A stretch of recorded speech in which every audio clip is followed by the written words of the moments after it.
Hello students, welcome back to our channel being smart with us. आज हम class 10th का chapter 10 शुरू करने जा रहे हैं जिसका नाम है सर्कल्स। अगर आप इस वीडियो को पूरा एंड तक देखते हैं तो इस चैप्टर का बेसिक इंट्रोडक्शन और थ्योरम 10.1 आपको अच्छे से समझ में आ जाएगी और एक बेहतर अंडरस्टैंडिंग डेवलप होगी। इस चैप्टर की स्टार्टिंग की जो नींव है वो आपकी बन जाएगी। तो चलिए शुरू करते हैं चैप्टर 10 सर्कल्स के साथ। तो जैसे इस चैप्टर का नाम है सर्कल्स, तो सबसे पहले ये जानना जरूरी है कि ये सर्कल होता क्या है। तो चलिए देखते हैं सर्कल क्या होता है। जैसे एक कोई पॉइंट लो और इसको इस पॉइंट पे एक रस्सी को बांध दो।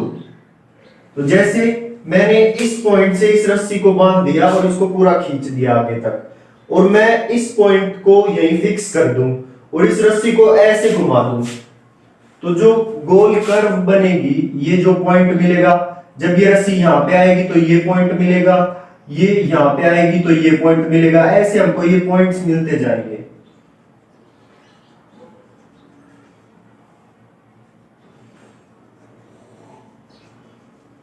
क्लियर?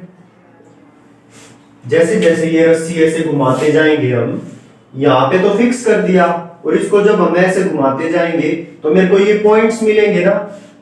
इन सभी पॉइंट्स के सेट को, जो कि एक फिक्स पॉइंट से सेम डिस्टेंस पे है, उसको हम सर्कल बोलते हैं। तो लिखो definition of circle. Circle, a set of all points which are equidistant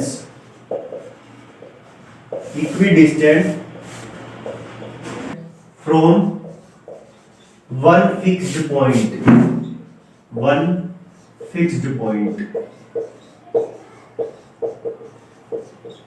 और उस फिक्स्ड पॉइंट को हम क्या बोलते हैं? सेंटर। ठीक, अगर ये पॉइंट का नाम दे दूं मैं O, तो सेंटर कौन होगा? Point O।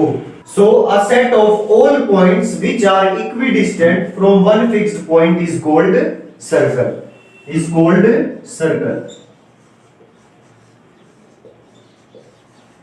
तो ये थी डेफिनेशन ऑफ सर्कल। अब देखो आगे, जैसे एक सर्कल हो, एक लाइन हो, उस सर्कल का उस लाइन के साथ क्या क्या रिलेशन बन सकता है ये देखना है। तो देखो, जैसे ये एक सर्कल है और कोई लाइन हो, तो वो लाइन कहां कहां से पास हो सकती है? हो सकता है वो लाइन इस सर्कल के बाहर से पास हो रही हो, मतलब इस सर्कल को कहीं टच नहीं कर रही है लाइन। ठीक, दूसरा क्या केस बन सकता है कि ये मेरा सर्कल है और लाइन ना इसको एक पॉइंट पे टच करते हुए जा रही है। ठीक, एक ये केस बन सकता है। और तीसरा एक और केस बन सकता है कि ये जो लाइन है वो सर्कल के अंदर से पास हो रही है। ये तीन केस पॉसिबल है। फर्स्ट केस कि लाइन इस सर्कल को कहीं टच ना करे, second case line touches the circle at one point, और third case line touches the circle और intersect with circle at two points. तो ये तीन केस पॉसिबल है। इन तीनों के पॉइंट्स बनाने हम पहले तो इनका केस लिखो, केस 1, इसको लिखो केस 1, इसको लिख दो केस 2, नोट करो इसको साथ साथ कॉपी पे, इसको लिखो केस 3। इसमें इस लाइन का इस सर्कल के साथ कोई पॉइंट कॉमन नहीं है, तो इसको लिखो no points common, no point common with circle.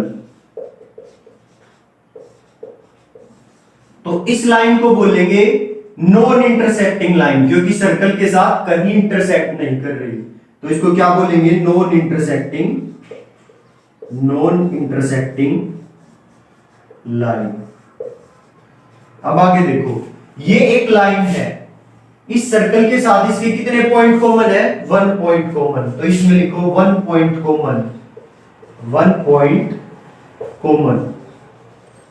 जब सर्कल के साथ किसी लाइन का एक पॉइंट कॉमन होता है, या ऐसे समझो कि अगर कोई लाइन सर्कल को किसी एक पॉइंट पे इंटरसेक्ट करते हुए जा रही है, तो उसको हम बोलते हैं टेंजेंट ऑफ सर्कल। क्या बोलते हैं? Tangent of circle. तो लिखो इसका नाम टेंजेंट ऑफ सर्कल। जब एक पॉइंट होगा कॉमन सर्कल के साथ तो उसको बोलेंगे टेंजेंट ऑफ सर्कल। अच्छा, इस लाइन का इस सर्कल के साथ कितने पॉइंट कॉमन है? 2 पॉइंट्स कॉमन, एक तो ये पॉइंट, एक ये पॉइंट। तो लिखो 2 पॉइंट्स कॉमन, 2 पॉइंट्स कॉमन। जब 2 पॉइंट कॉमन होते हैं सर्कल के साथ तो उस लाइन को भी हम एक स्पेशल नाम देते हैं जिसको बोलते हैं सीकेंट ऑफ सर्कल। क्या बोलते हैं? Secant of circle, secant of circle. Clear?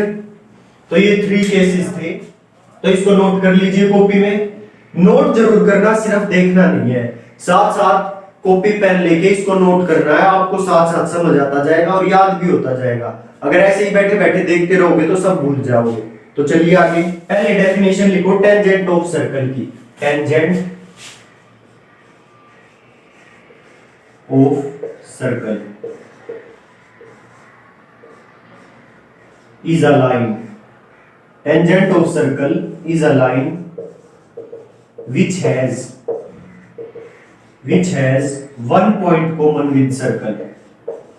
One point common with circle.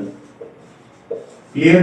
Hindi में समझो, टेंजेंट ऑफ सर्कल वो लाइन को कहते हैं हम जिसका सर्कल के साथ एक पॉइंट कॉमन होता है। डन? अब लिखो सीकेंट ऑफ सर्कल की डेफिनेशन। सीकेंट, इसके साथ ये डायग्राम बना देना और सीकेंट के साथ वो। Secant of circle is a line, ये भी एक लाइन है, is a line which has 2 points common with circle.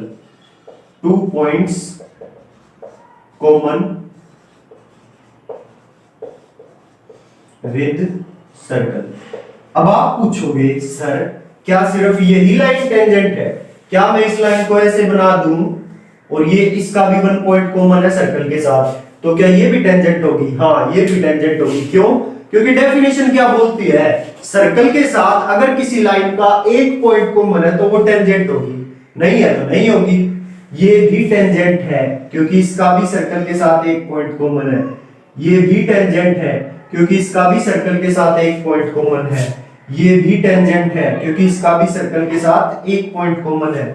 ऐसे ही सर्कल पे जितने पॉइंट्स है ना, उन सब पे मैं एक एक टेंजेंट ड्रॉ कर सकता हूं। इस पे भी एक टेंजेंट ड्रॉ कर सकता हूं, इस पे भी एक टेंजेंट ड्रॉ कर सकता हूं, इस पे भी एक टेंजेंट ड्रॉ कर सकता हूं, इस पे भी।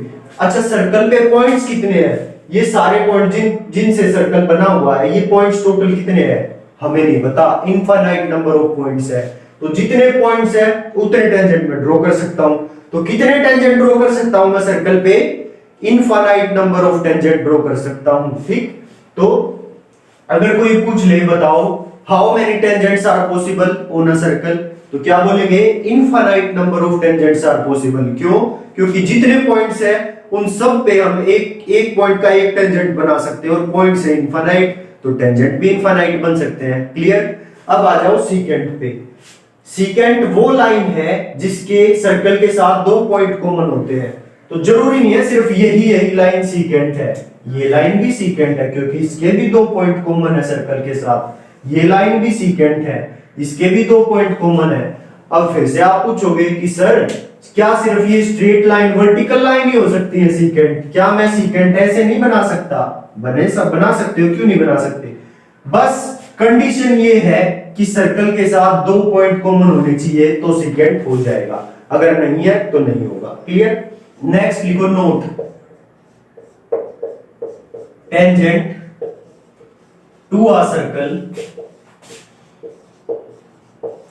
is a special case of secant. Case of secant. Tangent special case है secant का। जैसे ये सर्कल है, ठीक, तो ये मेरी कोई लाइन है, ये अब नॉन इंटरसेक्टिंग लाइन है, और पास आई अब भी नॉन इंटरसेक्टिंग लाइन है। अब ये सर्कल को एक पॉइंट पे टच कर रही है, अब ये टेंजेंट है। अब 2 पॉइंट्स पे टच कर रही है, अब ये secant secant secant secant secant. अब ये 2 पॉइंट है कॉमन, अब ये 2 पॉइंट मतलब पास पास आते जा रहे हैं, जैसे ही मैं इस सर्कल के किनारे पे आता जा रहा हूं, ठीक। जब ये बिल्कुल एक पॉइंट को टच कर रही होगी, जब ये जो दो पॉइंट थे, ये पहले एक पॉइंट था, दो पॉइंट, दो पॉइंट, दो पॉइंट, दो पॉइंट, दो पॉइंट, ये दो पॉइंट मिलके बिल्कुल एक दूसरे के ऊपर आ गए जब ये टेंजेंट बना, ठीक। तो इसलिए हमने बोला कि जो टेंजेंट है ना वो स्पेशल केस है सीकेंट का, क्योंकि वे जो दो पॉइंट सीकेंट के चले आ रहे थे ना, वे आके एक पॉइंट पे मिल गए, क्लियर। तो इसलिए उसको स्पेशल केस बोला गया सीकेंट का, clear. So tangent is a special case of secant, लिख लीजिए। Special case of secant when two points of corresponding chord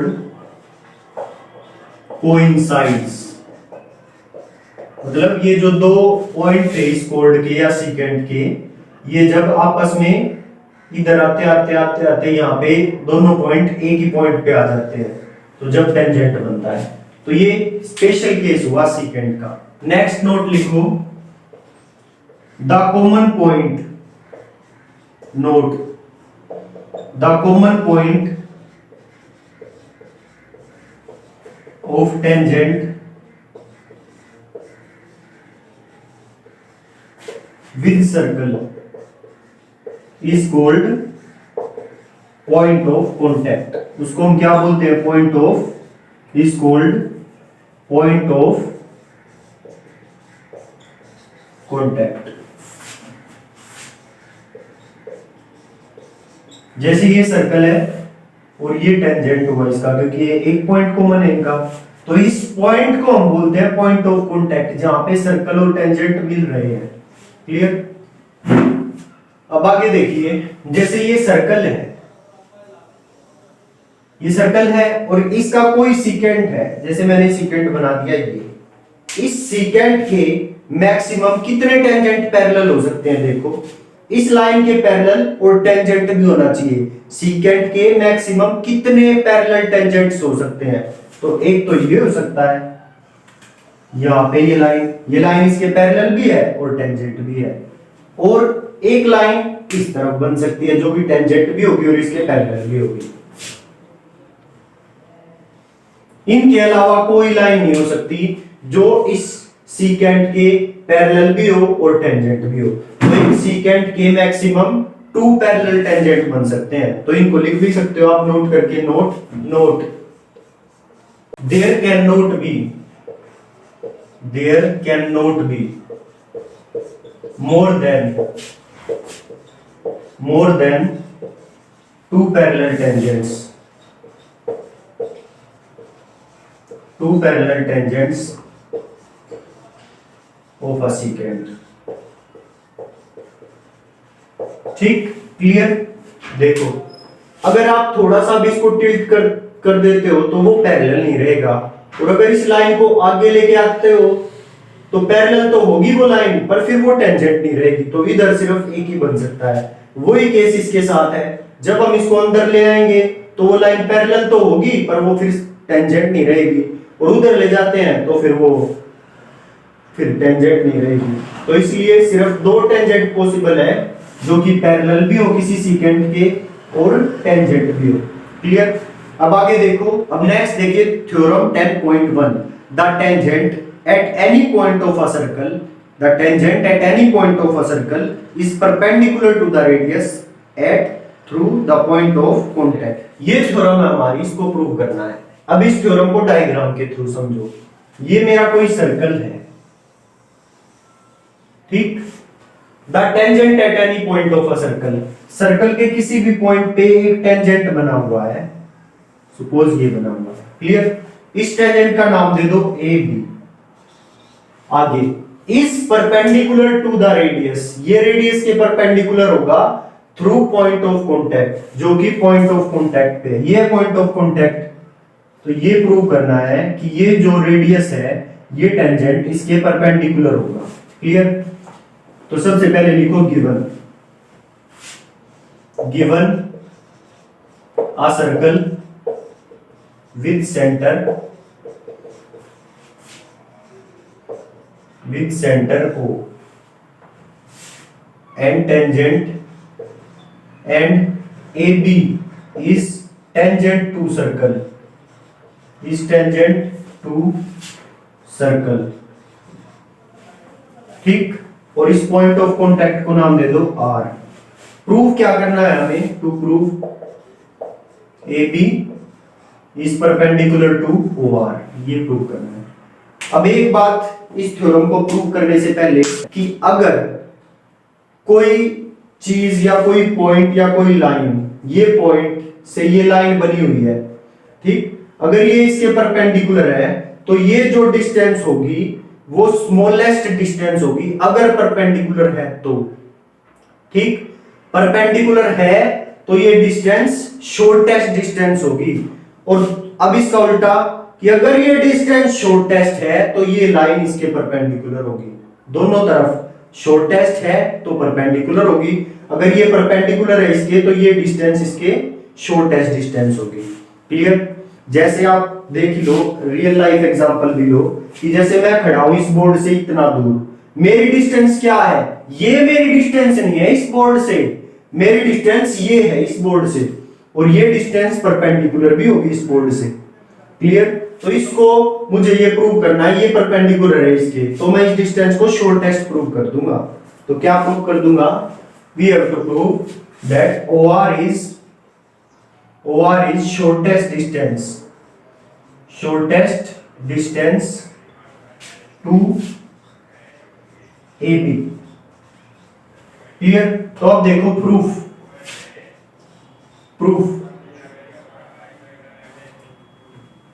proof में हम क्या करेंगे, एक पॉइंट कंसीडर कर लेंगे इस लाइन पे कहीं भी x, consider a point x, consider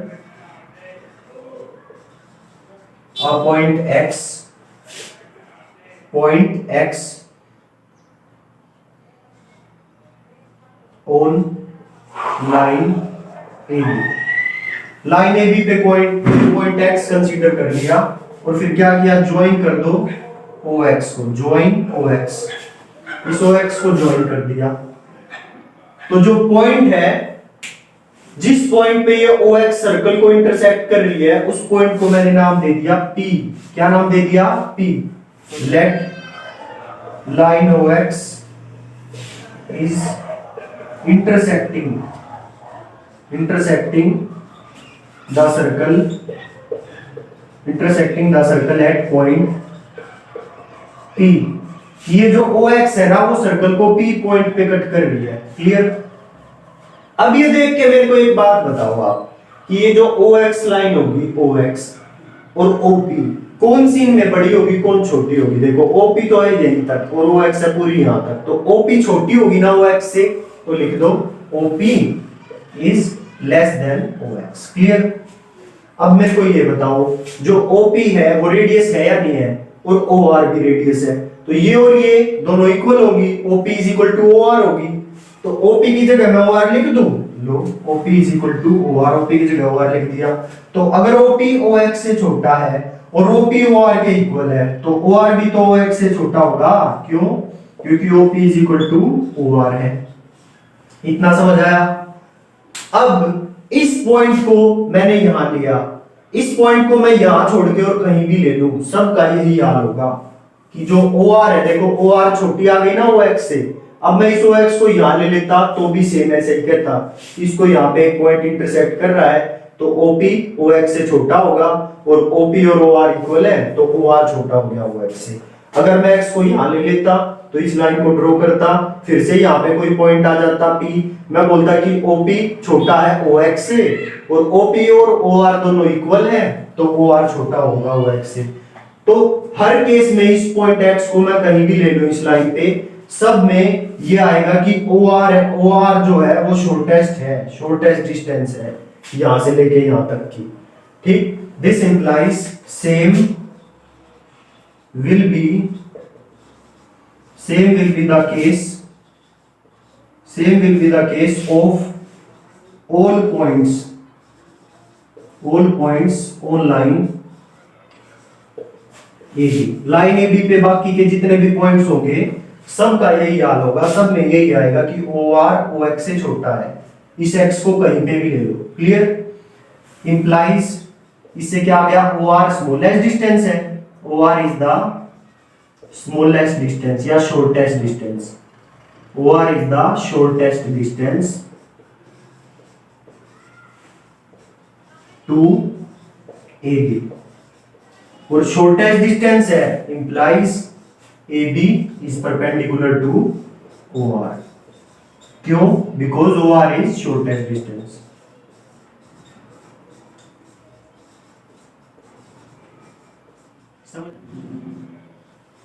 तो इसी के साथ हमारी थ्योरम 10.1 खत्म होती है। होप आप सबको जितना कराया वो सब समझ में आया होगा।